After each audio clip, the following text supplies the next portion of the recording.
The Russian sleep experiment. Russian researchers in the late 1940s kept 5 people awake for 15 days using an experimental gas-based stimulant. They were kept in a sealed environment to carefully monitor their oxygen intake so the gas didn't kill them, since it was toxic in high concentrations. This was before closed-circuit cameras, so they had only microphones and 5-inch thick glass porthole-sized windows into the chamber to monitor them. The chamber was stocked with books and cots to sleep on, but no bedding, as well as running water, a toilet, and enough dried food to last all 5 for over a month. The test subjects were political prisoners deemed enemies of the state during World War II. Everything was fine for the first 5 days. The subjects hardly complained, having been promised, falsely, that they would be freed if they submitted to the test and did not sleep for 30 days. Their conversations and activities were monitored, and it was noted that they continued to talk about increasingly traumatic incidents in their past. The general tone of their conversations took on a darker aspect after the 4-day mark. After 5 days, they started to complain about the circumstances and events that lead them to where they were and started to demonstrate severe paranoia. They stopped talking to each other and began alternately whispering into the microphones and one-way mirrored portholes. Oddly, they all seemed to think they could win the trust of the experimenters by turning over their comrades, the other subjects in captivity with them. At first, the researchers suspected this was an effect of the gas itself. After 9 days, the first of them started screaming. He ran the length of the chamber repeatedly, yelling at the top of his lungs for 3 hours straight, at which point he continued attempting to scream, but was only able to produce occasional squeaks. The researchers postulated that he had physically torn his vocal cords. The most surprising thing about this behavior was how the other captives reacted to it, or rather, didn't react to it. They continued whispering into the microphones until the second of the captives started to scream. The 2 non-screaming captives took the books apart, smeared page after page with their own feces, and pasted them calmly over the glass portholes. The screaming promptly stopped, so did the whispering into the microphones. After 3 more days passed, the researchers checked the microphones hourly to make sure they were working, since they thought it impossible that no sound could be occurring with 5 people inside. The oxygen consumption in the chamber indicated that all 5 must still be alive. In fact, it was the amount of oxygen 5 people would consume at a very heavy level of strenuous exercise. On the morning of the 14th day, the researchers did something they said they would not do to get a reaction from the captives. They used the intercom inside the chamber, hoping to provoke any response from the people they were afraid were either dead or vegetables. They announced, "We are opening the chamber to test the microphones. Step away from the door and lie flat on the floor, or you will be shot. Compliance will earn one of you your immediate freedom." To their surprise, they heard a calm voice respond in a single phrase, "We no longer want to be freed." Debate broke out among the researchers and the military forces funding the research. Unable to provoke any more response using the intercom, it was finally decided to open the chamber at midnight on the 15th day. The chamber was flushed of the stimulant gas and filled with fresh air, and immediately, voices from the microphones began to object. 3 different voices began begging, as if pleading for the life of loved ones, to turn the gas back on. The chamber was opened, and soldiers were sent in to retrieve the test subjects. They began to scream louder than ever, and so did the soldiers when they saw what was inside.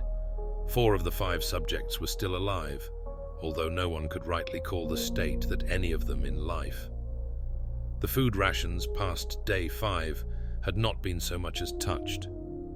There were chunks of meat from the dead test subject's thighs and chest stuffed into the drain in the center of the chamber, blocking it and allowing 4 inches of water to accumulate on the floor. Precisely how much of the water on the floor was actually blood was never determined. All 4 surviving test subjects also had large portions of muscle and skin torn away from their bodies. The destruction of flesh and exposed bone on their fingertips indicated that the wounds were inflicted by hand, not with teeth, as the researchers initially thought.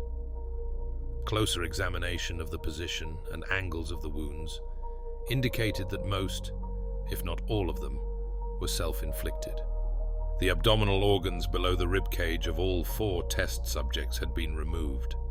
While the heart, lungs, and diaphragm remained in place, the skin and most of the muscles attached to the ribs had been ripped off, exposing the lungs through the ribcage. All the blood vessels and organs remained intact, but had been taken out and laid on the floor, fanning out around the eviscerated but still living bodies of the subjects. The digestive tract of all 4 could be seen to be working, digesting food. It quickly became apparent that what they were digesting was their own flesh that they had ripped off and eaten over the course of days. Most of the soldiers were Russian special operatives at the facility, but still, many refused to return to the chamber to remove the test subjects. The subjects themselves continued to scream to be left in the chamber and begged and demanded that the gas be turned back on, lest they fall asleep. To everyone's surprise, the test subjects put up a fierce fight in the process of being removed from the chamber. One of the Russian soldiers died from having his throat ripped out, and another was gravely injured by having his testicles ripped off and an artery in his leg severed by one of the subject's teeth. Another 5 of the soldiers lost their lives, if you count the ones that committed suicide in the weeks following the incident. In the struggle, one of the 4 living subjects had his spleen ruptured and bled out almost immediately. The medical researchers attempted to sedate him, but this proved impossible. He was injected with more than 10 times the human dose of a morphine derivative and still fought like a cornered animal, breaking the ribs and arm of one doctor. His heart was seen to beat for a full 2 minutes after he had bled out, to the point there was more air in his vascular system than blood. Even after it stopped, he continued to scream and flail for another 3 minutes, struggling to attack anyone in reach, and just repeating the word "more" over and over, weaker and weaker, until he finally fell silent. The surviving 3 test subjects were heavily restrained and moved to a medical facility, the 2 with intact vocal cords continuously begging for the gas, demanding to be kept awake. The most injured of the 3 was taken to the only surgical operating room that the facility had. In the process of preparing the subject to have his organs placed back within his body, it was found that he was effectively immune to the sedative they had given him to prepare him for the surgery. He fought furiously against his restraints when the anesthetic gas was brought out to put him under. He managed to tear most of the way through a 4-inch wide leather strap on one wrist, even through the weight of a 200-pound soldier holding that wrist. It took only a little more anesthetic than normal to put him under, and the instant his eyelids fluttered and closed, his heart stopped. In the autopsy of the test subject that died on the operating table, it was found that his blood had tripled the normal level of oxygen. The muscles that were still attached to his skeleton were badly torn, and he had broken 9 bones in his struggle to not be subdued. Most of them were from the force his own muscles had exerted on them. The second survivor had been the first of the group of 5 to start screaming. His vocal cords destroyed, he was unable to beg or object to surgery, and he only reacted by shaking his head violently in disapproval when the anesthetic gas was brought near him. He shook his head yes when someone suggested, reluctantly, that they should try the surgery without anesthetic, and did not react for the entire 6-hour procedure of replacing his abdominal organs and attempting to cover them with what remained of his skin. The surgeon presiding stated repeatedly that it should not be medically possible for the patient to still be alive. One terrified nurse assisting the surgery stated that she had seen the patient's mouth curl into a smile several times whenever his eyes met hers.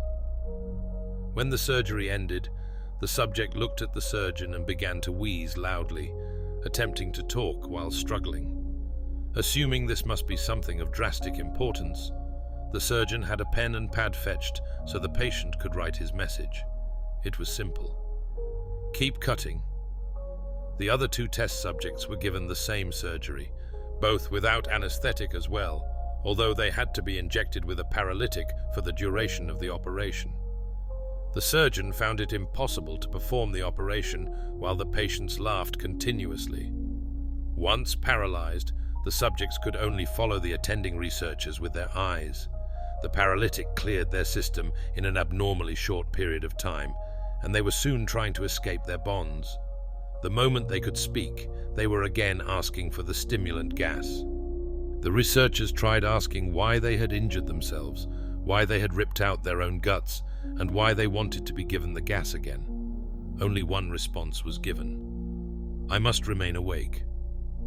All 3 subjects' restraints were reinforced, and they were placed back into the chamber, awaiting determination as to what should be done with them. The researchers, facing the wrath of their military benefactors for having failed the stated goals of their project, considered euthanizing the surviving subjects. The commanding officer, an ex-KGB, instead saw potential and wanted to see what would happen if they were put back on the gas. The researchers strongly objected, but were overruled.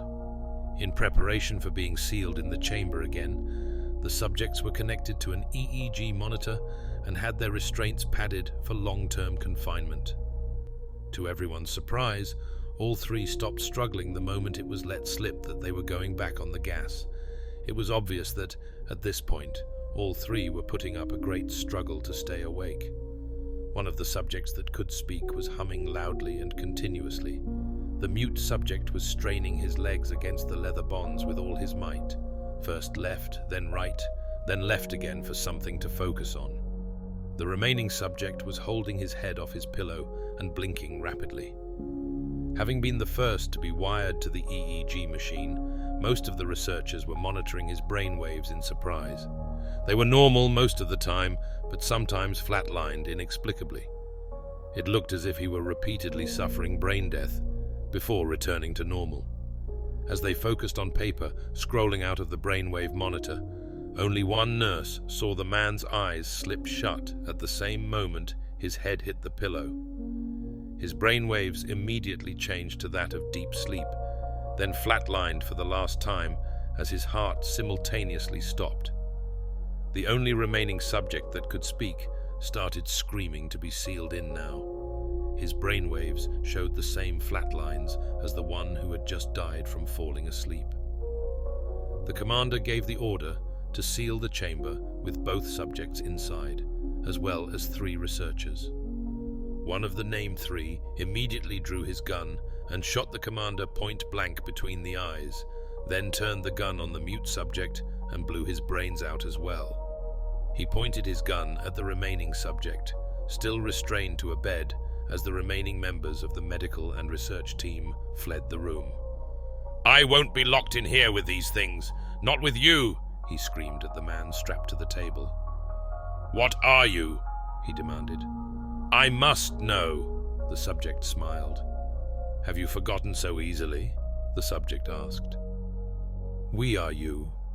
We are the madness that lurks within you all, begging to be free at every moment in your deepest animal mind. We are what you hide from in your beds every night. We are what you sedate into silence and paralysis when you go to the nocturnal haven where we cannot tread." The researcher paused, then aimed at the subject's heart and fired. The EEG flatlined as the subject weakly choked out, "So, nearly free."